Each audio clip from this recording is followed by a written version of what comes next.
YouTube. Late night Sunday, got a question from a subscriber via Facebook Messenger. I'm just now getting the messages. For all you guys that message me on Facebook Messenger, if y'all don't got me added as a friend, it's not going to tell me when you guys send a message. It could be months later before I actually see the message. But guy want to know, he said, hey Andrew, pretty much he bought a truck. I think he got screwed over by a mechanic or something like that, but he wanted to know, can he lease on to me for 10%?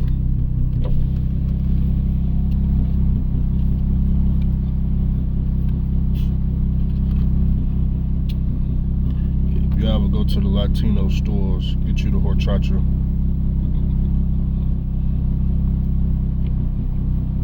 Thank you for your patience. How may I serve you? I'll take a number one. Would you like cheese on your combo? Yes. And medium or large?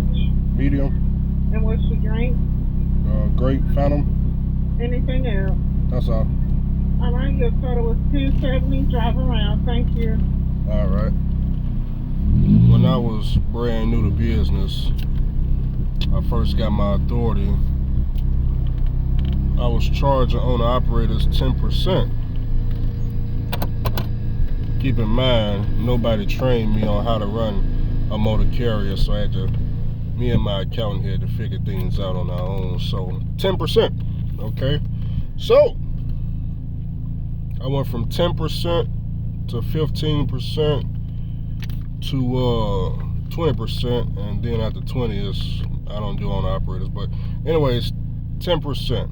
Okay, now most companies out there trick drivers into thinking that they get some type of 90-10 split. Okay, well I was doing a 90-10 split, and most of these companies run off the load board. I had some people running off the load board. Then at one point in time I had customers too. But 10%, let me explain to you why it doesn't work for me. Okay, first year, let's say a driver do, let's just say $100,000 for the year gross. Very easy for an owner operator to do $100,000. Okay, 365 days. Now let's say on January 1st of the new year, okay, January 1st, the beginning of the year, a driver book a load with TQL. Let's say the load is $3,000, is going from Nashville to Texas. $3,000. Give me a second. Gotta pay. 4 cheese, medium fry, medium center grape, $10.70. Would you like to donate $1 to autism? Yeah, sure. Yes or no? Yeah, I will.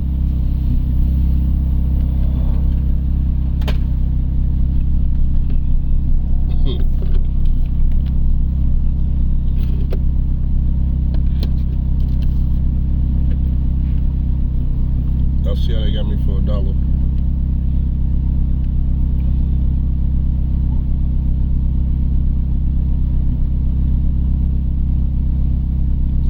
Would I like to donate to autism?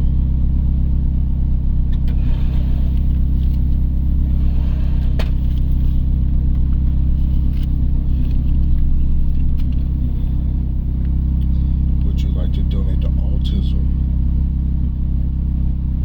Making my food higher than it's supposed to be. Inflation already hit.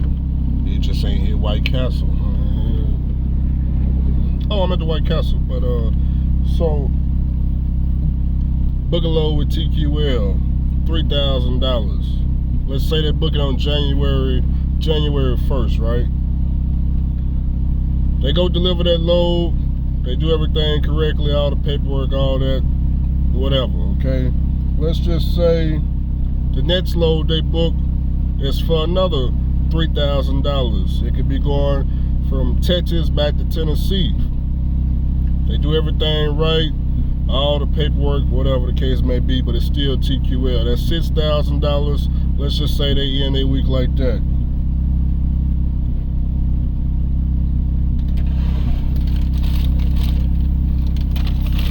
All right, thank you. Have a great day. Now remember, we We only on the first week of January. Then let's see the second week, they book another load with TQL. Let's just say they get a banger. $5,000. It goes from freaking let's say Tennessee up to freaking New York or something like that. $5,000. Really don't matter what the trail is. It's TQL though. That's all you need to know. So 5,000, 3,000, 3,000. Okay. That's only 2 weeks in a year. Okay. Now let's just say that same driver runs the rest of the year, you know, on their own schedule whenever they want, but at the end of the year they gross 100,000. I get 10% of it, right? Out of that 10%, 3% goes to factoring, okay? 10% of $100,000 is $10,000. 3% goes to factoring. I'm left with $7,000. But let's just say that somewhere after 90 days in January, after 90 days go by, it's freaking March, TQL tells the factoring company, hey, look, we ain't paying because, you know, the driver didn't use the freaking check call app, you know, database app crap. He didn't use the tracking system. Even though he delivered and all that, he didn't use the tracker, so we ain't paying for none of them 3 loads. Okay. That means with only $7,000 of profit left, now I have to cover the 3,000, the 3,000, and the 5,000. That means I'm losing for the year. Okay, I'm losing. It's not profitable. So I stopped doing the 10%. I moved it to 15%. And guess what? It still wasn't profitable. So what I decided to do was to come up with a whole new business model. Shut everything down and come up with a whole new business model. More than likely what I'm thinking I'm going to do is I'm going to, where's the straw? I'm probably in the future going to work with SAP drivers, people that's on the SAP program, let them be company drivers over here. Don't pay them a lot of money, of course, but allow them to come over, be a company driver, and I can help them get off the SAP program by giving them their routine drug tests and things. I already got one driver off the SAP program, so I got experience getting people off, well, at least one person successfully off. But I'm thinking that's going to be the focus in the future. As far as the owner-operators go,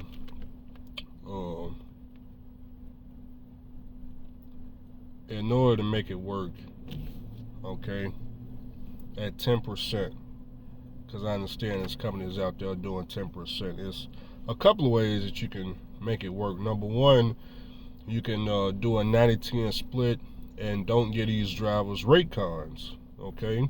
And that way you tell them 90-10, but because you don't give them a rate con, you just call and tell the driver, hey, this load freaking pays 5 cents, and you just keep the rest and give them 10%, give them 90% of 5 cents or something like that, because they don't know better. A lot of drivers don't require rate cons anymore, especially after VL trucking. A lot of truck drivers no longer wanted the rate cons anymore, so you can do it like that. You can take it off the rate con, or like I said, take it off the freight by not giving them a rate con.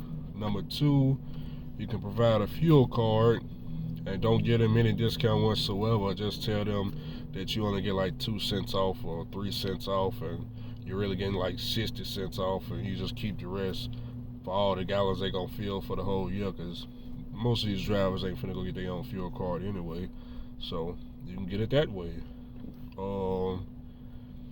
It's a lot of ways you can go about it, but to actually run a company and actually be paying a driver 10% of the freight, for me, is not profitable at all. So I won't do it again. Okay, and another thing is you can't really control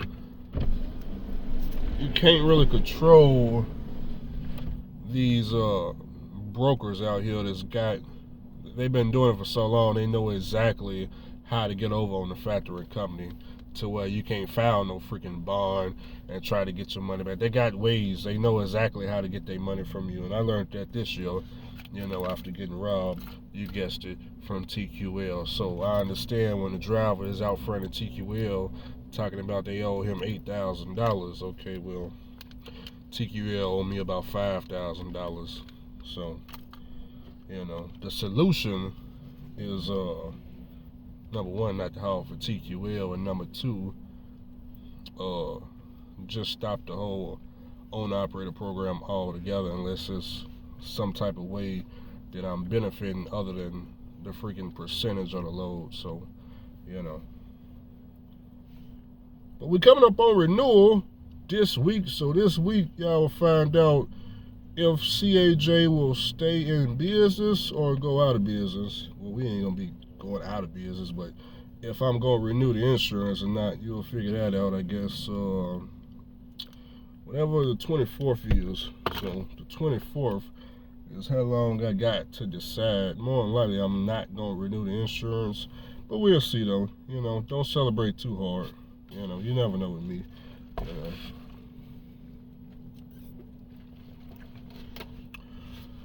Ooh, some good cold drink. So I answered that question. What's some other questions I got? One of you guys asked me what was the correct way to handle the situation that Mr. Hamilton was in with the insurance. One of you guys wanted to know what was the correct way to handle that. His situation could have been handled in approximately maybe 5 minutes. The correct way to handle it, he could have just called his insurance agent and told them to take the $2 million off, drop it down to $1 million. If he got more than $100,000 cargo, knock that back down to $100,000. And he is one truck, one trailer. He need to knock all them other trailers off because they parked somewhere. And boom, right there. Just making a phone call to cut the $2 million to $1 million would have cut the damn policy in half. Just making that one phone call. And that's just a 5-minute phone call. As far as the fuel go, he could have just opened up the Play Store on Android, downloaded Mudflap. That ain't nothing but about 5 minutes, and right there and now he could start saving. So, I mean, 5 minutes. That's all it would have taken. For me to call my insurance agent, it ain't even 5 minutes. It's more like 30 seconds. Dial the number, hit the green phone, call, let it ring about 3 times. They gonna pick up. Hey, I need you to pay my insurance in that $2 million policy. I need you to make that $1 million. That he gonna have that change within the first 30 minutes. He finna have that change, and he gonna send me the new policy, and they gonna cut that in half right then. And so yeah, that's something simple. But if you don't know any better, you can't do any better. So, But at the end of the day, y'all do gotta understand that I don't care. I have no care as to what you guys got going on in this trucking world. I'm just over here to collect the paycheck off YouTube. So since I am collecting the paycheck, I try to help people out. Whether y'all listen or not, I don't really care. I'm not gonna get anything for it. And now YouTube, your president got YouTube taxing me 24% on my damn checks now. So now I'm paying 24% in taxes off YouTube now. Like, damn, am I a W-2 employee now? They gonna send me a damn W-2 slip at the end of the year? Do I get benefits with that? 24%. Ridiculous. So, but I'm noticing, in this new world, they want everybody to be paying taxes. So,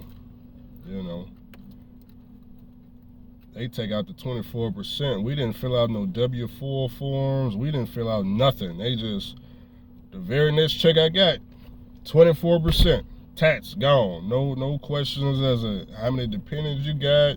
Nothing. Just 24. They don't even just automatically. They just automatically put you in the tax bracket of $100,000. I'm like, damn. I didn't even. Where did that come from? So.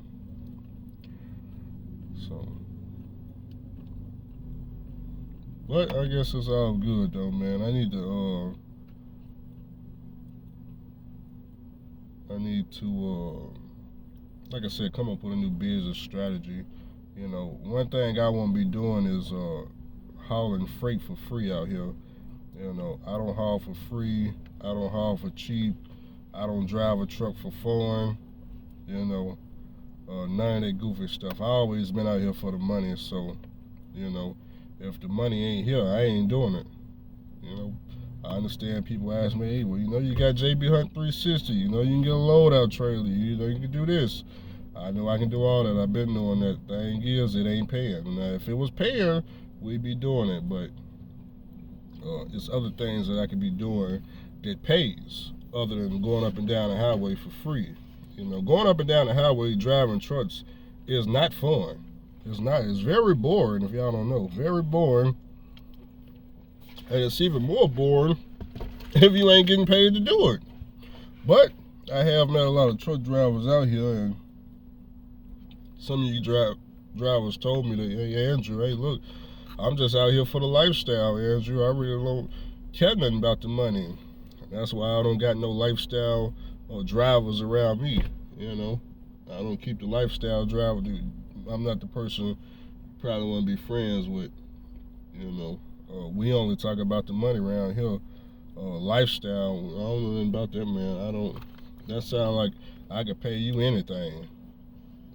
Just pay you anything. Not caring about the money. Don't need the rate card. Okay.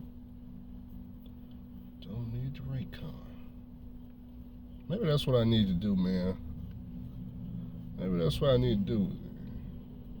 I saw one forum. It was so sad. It was on Facebook. Somebody posed a question. It was like, how much are y'all paying for dispatchers? Boy, it was so sad, the numbers y'all was putting up in there. I gotta go back and look. You know, me, I pay 0% because I'm not paying nobody nothing to fucking log on DAT load board and call any of them brokers that's already getting over. They're already getting over on you. You gonna call and get a load for us as if we can't do that ourselves. Another problem with the 10%, you gotta understand also, there's a lot of lease drivers out here. The leasing model, 10% sounds good, right? Go to one of these Russian companies, lease a truck, 90-10 split, but you got to understand when you're booking freight off the load board, it's 10% plus whatever the broker then took off the load. You fucking with TQL, it could be 10% plus 30%, it could be 40% out of 100%. You know, it's never going to be 10%. That's first and foremost. It's never going to be 10%. You book anything off the load board, it ain't 10%. Don't no broker give you the full price of the load and they don't take nothing. So it's never 10%. Probably going to be anywhere between, I'll give you an example. They wanted to move an empty trailer from Nashville, Tennessee to Memphis. They had it listed for $350. I emailed the broker. I said, hey, look, man, could do it for $1,000. Do I want to go to Memphis? No, but that's what I emailed them. They didn't respond to me. Very next day, same trailer. They had it at $600 in the morning. By the time noon came, it was $800. Okay? Still didn't move it. The very next day, it was at $1,100. Let's just say you took it at $350 or you took it at the $600 mark. right off the top, it's 50% already because they had 1,100 to offer. So you're already down 50%. Then you gotta pay the carrier 10%. That's 60% of the freight right there. So not profitable. Not profitable. Taking a fat L.